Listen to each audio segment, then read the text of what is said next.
Hoje nós vamos para o 11º estudo da série. Você encontra todos os outros estudos no YouTube e também no aplicativo da igreja. O aplicativo é muito prático. Você abre lá no aplicativo, procurem séries de mensagens. E clicando vai aparecer as mensagens sobre Apocalipse, sobre promessas, todas as séries de mensagens, inclusive essa que nós estamos fazendo em 2024, que é sobre vencendo a batalha espiritual. E hoje nós vamos falar sobre a importância da Bíblia na batalha espiritual. É o nosso 11º estudo. E eu acho que nós temos os slides. Isso. Então, hoje nós vamos estudar sobre a importância da Bíblia na batalha espiritual. Falamos sobre a importância da oração, a importância do jejum, e hoje sobre a importância da Bíblia na batalha espiritual. O pastor Pascoal Piragini Júnior diz que a batalha espiritual é vencida pelas armas da fé. Mas essa fé precisa estar pautada no ensino bíblico. Não é simplesmente uma crença no poder do pensamento positivo. Fé bíblica é aquela que provém da palavra de Deus. Não está em nós mesmos, nem no poder da nossa mente, mas na pessoa maravilhosa do Senhor Jesus, que enfrenta as batalhas por nós. Quando nós nos defrontamos com Satanás e os demônios, boa intenção não basta. Fervor não é suficiente. A nossa fé precisa estar firmada sobre a verdade segura da palavra de Deus, da palavra do Senhor. E onde é que nós aprendemos isso? Ou com quem nós aprendemos isso? Aprendemos isso com o nosso Salvador, com o Senhor Jesus Cristo. Se você abrir a Santa Bíblia em Mateus, no capítulo 4, versículos 1 a 11, você vai encontrar ali Jesus enfrentando Satanás usando a palavra de Deus. Vamos ler juntos esta passagem? Está projetada aqui à frente. Depois você não esquece de marcar na sua Bíblia, mas primeiro vamos ler todos juntos. Então, foi conduzido Jesus pelo Espírito ao deserto para ser tentado pelo diabo. E tendo jejuado 40 dias e 40 noites, depois teve fome. Chegando então o tentador, disse-lhe: se tu és filho de Deus, manda que estas pedras se tornem em pães. Mas Jesus lhe respondeu: está escrito, nem só de pão viverá o homem, mas de toda a palavra que sai da boca de Deus.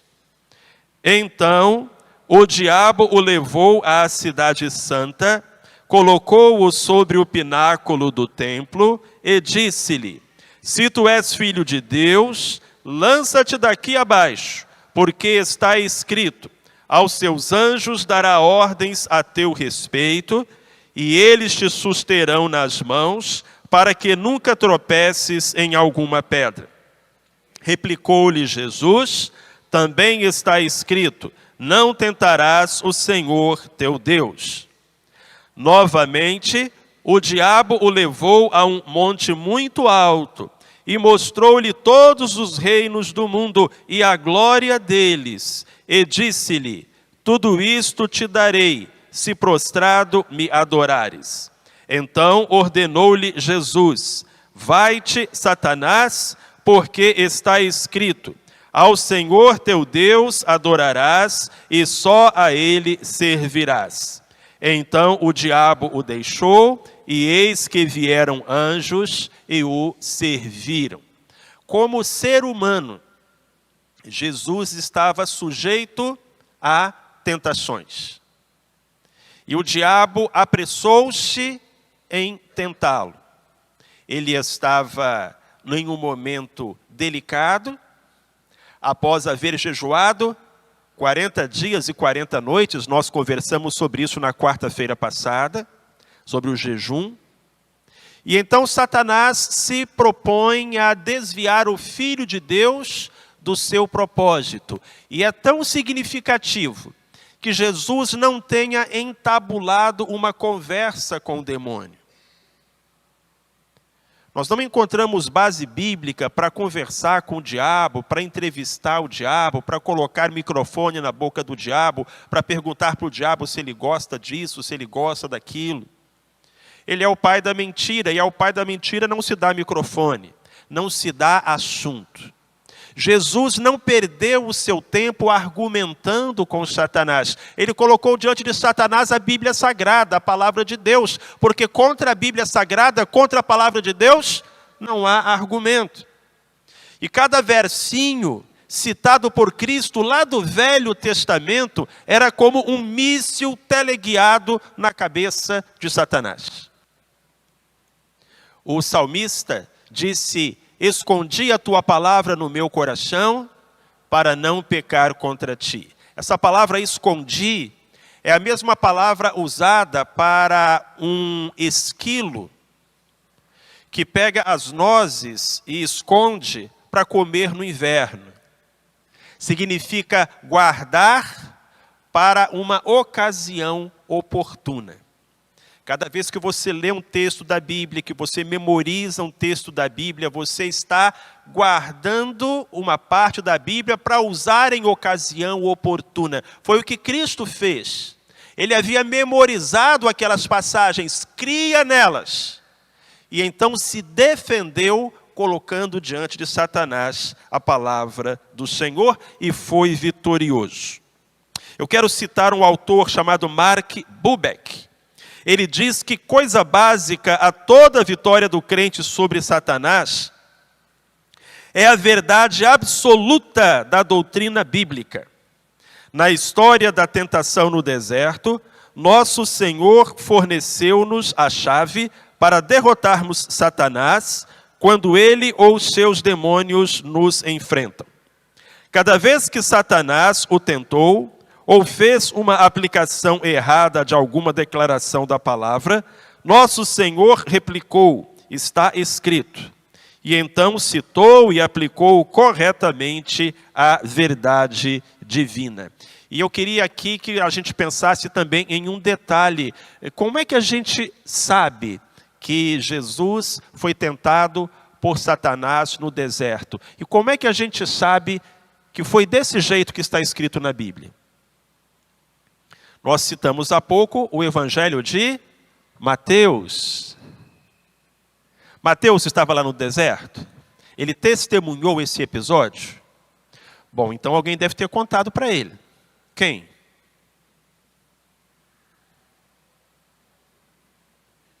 O diabo é que não foi. Então, certamente, Jesus contou. E Mateus escreveu. Por que Jesus contou? Foi para nos abençoar, para nos orientar, para que nós soubéssemos como agir quando chegasse a nossa vez. Então percebam a importância deste episódio para as nossas lutas contra o tentador. Russell Shedd concorda com o que disse Mark Bubeck. Ele diz, em sua perfeita defesa, Cristo elevou a autoridade da Bíblia acima da racionalização e dos interesses humanos. A Bíblia inspirada, corretamente interpretada, deve ser a última palavra em qualquer discussão travada com Satanás. É por isso, meus queridos, que nós precisamos ler a Bíblia, conhecer a Bíblia, estudar a Bíblia, amar a Bíblia, obedecer a Bíblia, defender a Bíblia. A época em que vivemos tem testemunhado muitos ataques contra a Bíblia, alguns deles saídos de arraiais evangélicos. Que perigo! Pois se a Bíblia é a arma que temos para usar contra Satanás e suas investidas, a exemplo do que nos ensinou o Filho de Deus. Conhecer a Bíblia é fundamental para que o diabo não nos leve no bico, não nos enrole e a gente tenha a firmeza de agir dentro daquilo que a gente sabe que é o ensino da palavra de Deus. Um irmão chegou para outro irmão e disse: na sua igreja tem culto de libertação? E o outro respondeu: tem, chama-se reunião de estudo bíblico. Porque conhecereis a verdade, e a verdade vos libertará. Amém, povo de Deus? Então, como é importante a gente ser aluno da escola bíblica dominical, participar dos cultos, fazer o discipulado. Nossa igreja tem um programa tão bonito de leitores da Bíblia toda em um ano. E eu sei que alguns já leram a Bíblia toda esse ano, já estão na segunda leitura. Pastor Marcílio sempre presenteia aqueles que participam desse programa com uma Bíblia novinha em folha no dia 31 de dezembro. Precisamos amar a Bíblia, conhecer a Bíblia, estudar a Bíblia, defender a Bíblia, porque ela é nossa segurança. Segunda verdade, contra o pai da mentira, qual é a melhor arma? É a verdade.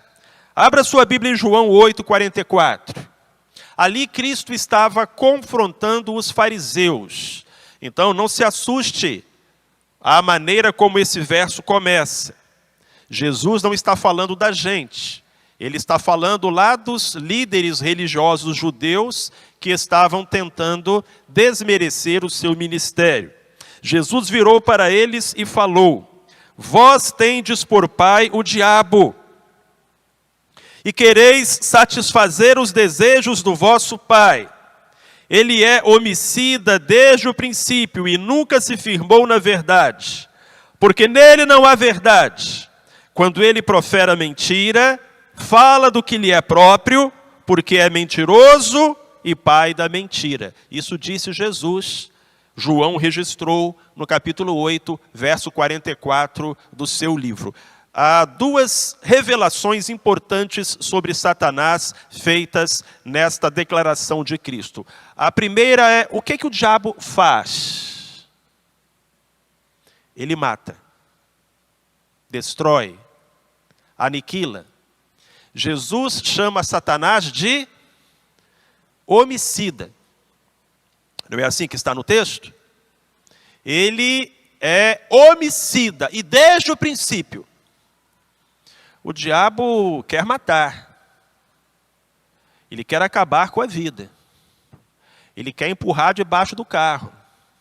Ele quer que você corte os pulsos. Ele quer destruir você. Jesus não ameniza, Jesus não usa de meias palavras. Olha, se dependesse do diabo, você estaria morto. É isso que Jesus está dizendo aqui. Ele é homicida, ele tem um ódio tão grande de você, mas tão grande de você, que se dependesse dele, você estaria morto. A segunda revelação importante é como o diabo faz isso. Ele é pai da mentira. Ele fala mentira. Então o que o diabo faz? Ele mata. Como ele faz? Ele mente. As mentiras de Satanás são o seu meio de levar o homem para longe de Deus e destruí-lo. Aliás, Cristo diz que quando ele fala mentira, fala do que lhe é próprio. Cães latem, vacas mugem, e o diabo mente. É isso que Jesus está falando aqui. A linguagem do Satanás é a mentira. Então, quando ele mente, ele está se manifestando segundo a sua natureza, está fazendo o que lhe é próprio, porque é mentiroso e pai da mentira. Por isso, filho, filha, diga sempre a verdade. Nem sempre é fácil dizer a verdade, mas diga sempre a verdade, porque quando você mente, você está colocando o seu pé no território do inimigo da sua alma. Então diga sempre a verdade, porque Deus é um Deus de verdade. Olhem o que nós lemos em João 17:17.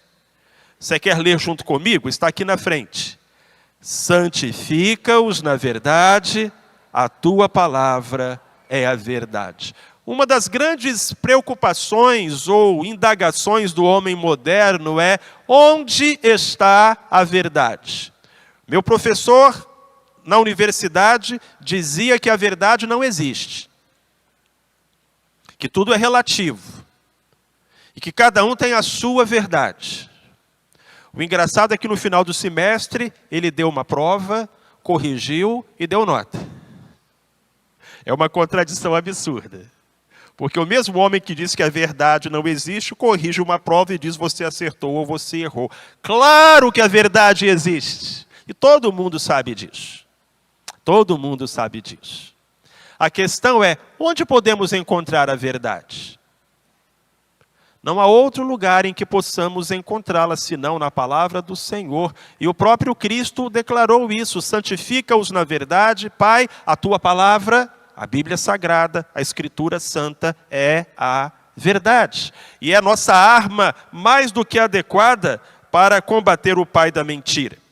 Voltando a citar Pascoal Piragini Júnior, vamos ler o que ele disse a respeito. A mentira, o descompromisso com a verdade, é a porta da nossa derrota e da vitória de Satanás. Mas para sermos verdadeiros, precisamos pagar o preço. No mundo de hoje, esse preço não é tão simples. Exige caráter, firmeza, transparência, uma só palavra: sim, sim, não, não. E isso em toda e qualquer situação da nossa vida. Seja o vosso sim, sim, o vosso não, não, porque o que passa disso, disse Jesus, é do maligno, porque o maligno é o pai da mentira. E é uma derrota quando um crente é mentiroso, sonegador, desonesto. É uma derrota, é uma vergonha. Nós precisamos pagar o preço da verdade. Às vezes esse preço é alto, mas acredite, o preço da mentira é muito maior. Só que você vai pagar esse preço lá mais para frente. Os antigos diziam que a mentira tem perna curta. Uma hora ou outra, a verdade prevalece. Então nós precisamos usar da verdade. Mark Bubeck diz que sentimentos subjetivos, emoções e fervorosa sinceridade não bastam como armas contra Satanás. Ele não cede diante das emoções e da sinceridade.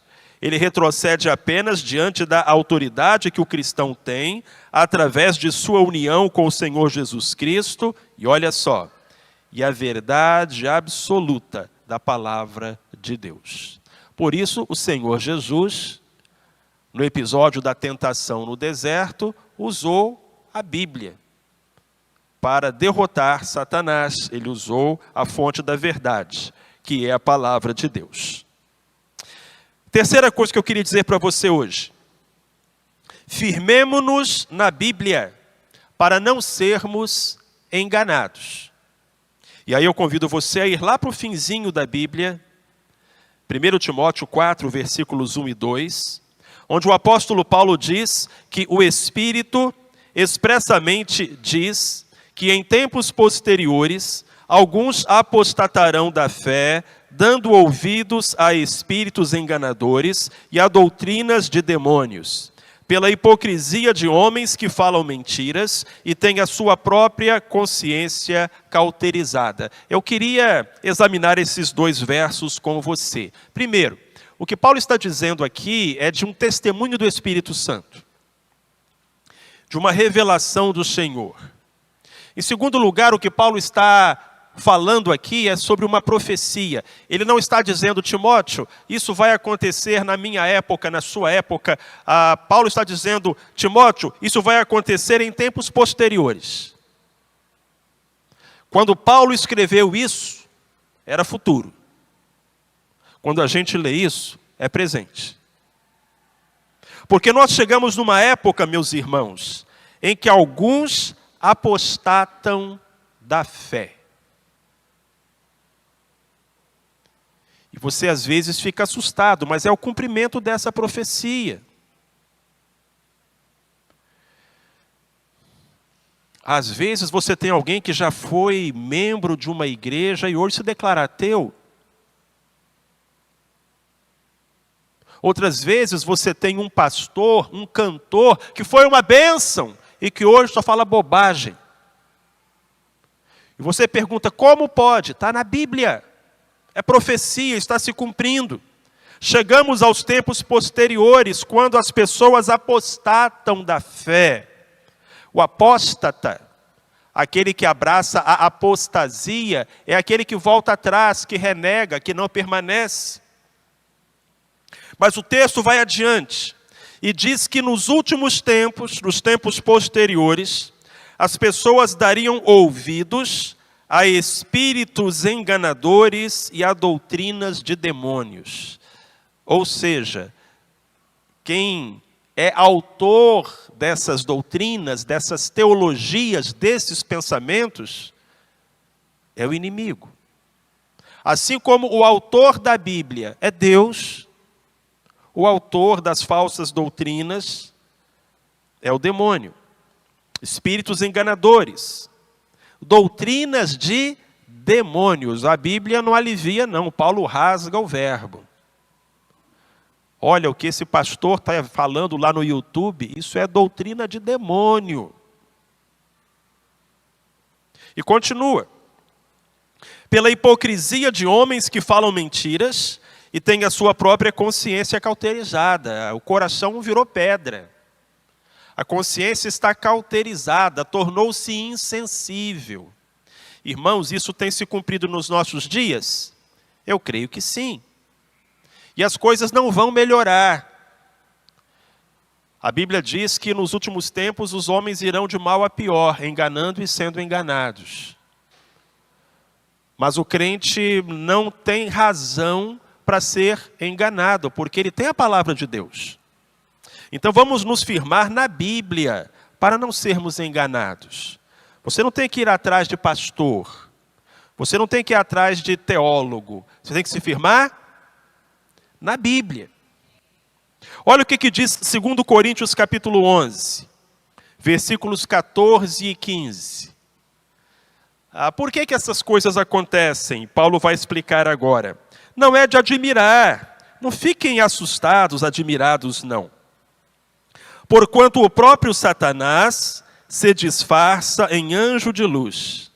Não é muito, pois, que também os seus ministros se disfarcem em ministros de justiça, o fim dos quais será conforme as suas obras.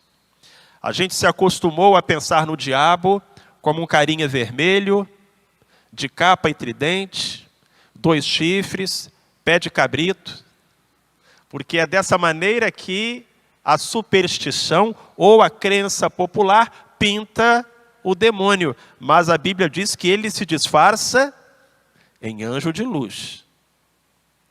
Aliás, se o diabo fosse feio daquele jeito, a gente corria dele e se colocaria a salvo. Não, ele é sedutor, ele se disfarça. Então, se o diabo se disfarça em anjo de luz, não é de estranhar que os ministros do diabo se disfarcem em ministros de justiça. A pessoa tem uma aparência. Mas, diz-nos a palavra do Senhor, o fim deles será conforme as suas obras. Meus amados irmãos, minhas amadas irmãs, os tempos são maus. Os tempos são maus. E em tempos como esse, não podemos nos dar ao luxo de sermos ingênuos. Temos que estar firmados na palavra, ou seremos enganados por Satanás e seus ministros. Daí a extrema importância de estudarmos a Bíblia.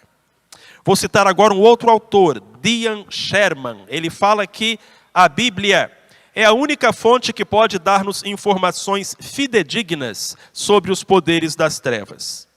Nunca devemos adotar crenças e ideias acerca do diabo baseadas em experiências próprias ou em palavras de demônios. Todo conhecimento acerca da guerra espiritual deve provir da Bíblia. Cuidado com aquela pessoa que diz, olha, no mundo espiritual as coisas são desse jeito, são daquele jeito. Como é que você sabe? Ah, o diabo me contou. Não, não, não, não. Nunca devemos adotar crenças e ideias acerca do diabo baseadas em experiência própria ou em palavras de demônios. Todo conhecimento acerca da guerra espiritual deve provir da Bíblia. É aqui que nós temos a nossa fonte segura de informação. Porque o outro lá é pai da mentira, como confiar no que ele diz? Mark Bubeck afirma que a palavra de Deus é o único manual inspirado que temos para enfrentar o conflito espiritual. São as Escrituras, devidamente consultadas e aplicadas, que nos garantem a vitória. A guerra espiritual deve ser fundamentada e firmada sobre o amplo uso da Bíblia. De modo que o conhecimento da Escritura Sagrada é muito importante para que vençamos as batalhas, para que saibamos a verdade e possamos defendê-la com todo o nosso esforço e firmeza. Para terminar, firmemo-nos na Bíblia, pois assim seremos vitoriosos. Você quer ler comigo, por favor? 2 Coríntios 10, 4 e 5. Pois as armas da nossa milícia não são carnais, mas poderosas em Deus, para a demolição de fortalezas, derribando raciocínios e todo baluarte que se ergue contra o conhecimento de Deus, e levando cativo todo pensamento à obediência de Cristo. Eu queria conversar com você um pouquinho nestes dois versos. O texto fala sobre fortalezas. O que é uma fortaleza? É um castelo, é um enclave. Imagina que exista um território, um país, um espaço onde um exército constrói uma fortaleza. Os muros altos, as torres elevadas, e ali dentro ele se encastela. Dessa fortaleza ele pode lançar ataques. Abaixa o portão, os soldados saem e atacam, e qualquer dificuldade eles voltam, levantam o portão. Uma fortaleza é uma posição importantíssima na guerra. Por isso, a primeira coisa que Josué fez, quando quis conquistar Canaã, foi tomar Jericó. Porque Jericó era uma fortaleza. Havia muros elevados. Se Jericó não fosse conquistada, os israelitas poderiam ser atacados pela retaguarda. Aquela fortaleza tinha que ser posta abaixo. Pois bem, a Bíblia está dizendo que o diabo constrói fortalezas. E ele pode construir uma fortaleza dentro do seu coração. Ou ele pode construir uma fortaleza dentro da sua casa. Ou ele pode construir uma fortaleza no seu local de trabalho. E dali ele lança os ataques e volta. Se você quer ficar em paz, precisa conquistar essa fortaleza. Agora, do que são feitas as fortalezas de Satanás? Isso aqui é muito interessante. O texto não diz que as fortalezas do diabo são feitas de tijolos, nem de pedras, e nem de energia, nem de feitiçaria. O texto diz que as fortalezas de Satanás são feitas de raciocínios, são feitas de pensamentos. Isso é muito importante. Como é que o diabo constrói uma fortaleza? Ele coloca um pensamento na sua cabeça, uma crença no seu coração. Ele é o pai da mentira. Ele faz você acreditar em algo. E a partir do instante que você acredita nisso, pronto, tem uma fortaleza erguida. Você tem que colocar essa fortaleza abaixo. Você tem que desmascarar a mentira usando a verdade. E para isso, são necessárias armas espirituais, não carnais. As armas da nossa luta não são carnais, são poderosas em Deus para a demolição de fortalezas. Perceba, derribando raciocínios. Os muros de Satanás são sofismas, pensamentos, raciocínios. Alguém já disse que se uma mentira for repetida muitas vezes, se torna uma verdade, porque todo mundo acredita nela. É preciso derrubar esse raciocínio. Todo baluarte que se ergue contra o conhecimento de Deus e levar cativo todo o pensamento à obediência de Cristo. Agora, amados, como que a gente vai fazer isso sem a Bíblia? Como que a gente vai derrubar as mentiras de Satanás sem a Escritura? Vamos dar um exemplo. Certa vez, eu estava fazendo evangelismo e havia ali uma mulher que resistia muito às nossas palavras. Mas quando finalmente ela começou a entender o evangelho da salvação e que no sangue de Jesus há poder, a atitude dela mudou. Ela parou de debater com a gente e começou a agradecer. E ela disse, olha, mais de 30 anos atrás, quando eu era jovem, eu fiz 3 abortos. E aí ela disse o seguinte, eu tenho passado 30 anos da minha vida na certeza de que quando eu morrer, eu vou para o inferno. Porque o meu pecado não tem perdão. E hoje, vocês chegaram aqui na minha casa e vocês me mostraram na Bíblia que há esperança para mim. Porque o sangue de Jesus Cristo nos purifica de todo pecado. E eu perguntei para ela como é que a senhora se sente. E ela disse, é como se um peso enorme tivesse caído das minhas costas. O diabo tinha construído uma fortaleza na vida daquela mulher. Primeiro levando-a a cometer o pecado. E depois levando-a a acreditar que o pecado não tinha jeito. Parece familiar? Isso já aconteceu com você em algum momento? Isso está acontecendo com você? Então você lê a Bíblia, conhece a verdade te liberta, a mentira cai, aquela fortaleza é demolida. É isso que o apóstolo Paulo está dizendo aqui.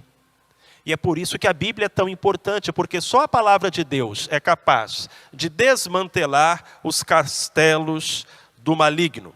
2 Coríntios capítulo 6, versículo 7. Diz que a nossa luta é na palavra da verdade, no poder de Deus, pelas armas da justiça à direita e à esquerda. Na palavra da verdade, na palavra de Deus, que é a Bíblia Sagrada. E em Efésios 6,17 lemos, tomai também o capacete da salvação e a espada do Espírito, que é a palavra de Deus. A Bíblia é a espada do Espírito. Então nós temos de Deus este recurso indispensável para vencermos Satanás, que é a Escritura Sagrada. Sam Tippett diz que nunca devemos abraçar qualquer ideologia que não tenha fundamento na palavra de Deus. A Bíblia é uma fortaleza na qual o crente pode permanecer em segurança quando o inimigo ataca. É o único alicerce seguro sobre o qual podemos construir nossas vidas quando as nuvens da tempestade cobrirem os céus. E para terminar, Mark Bubeck fala, quando tudo vai mal, realmente mal, quando a situação é desesperadora, quando você precisa de esperança e não há nenhuma esperança visível, quando as pessoas sofrem e o inimigo parece estar no controle, só existe uma verdadeira fonte de esperança e consolo, a palavra de Deus. Como é importante, queridos, que leiamos sempre a palavra de Deus. Às vezes uma coisa tão simples, tão tranquila. Você está lá no seu quarto, com a Bíblia aberta, lendo alguns capítulos, e você nem imagina a dimensão espiritual que esse gesto simples e pacífico representa para a sua segurança, segurança dos seus amados, segurança dos seus queridos. O sempre eloquente Charles Spurgeon disse que o nosso arsenal é a Bíblia. Quer busquemos a espada de ataque, quer o escudo de defesa, nós os encontraremos somente nas páginas do livro inspirado. Amém. Que o Senhor nos ajude a sermos conhecedores e praticantes da sua santa palavra.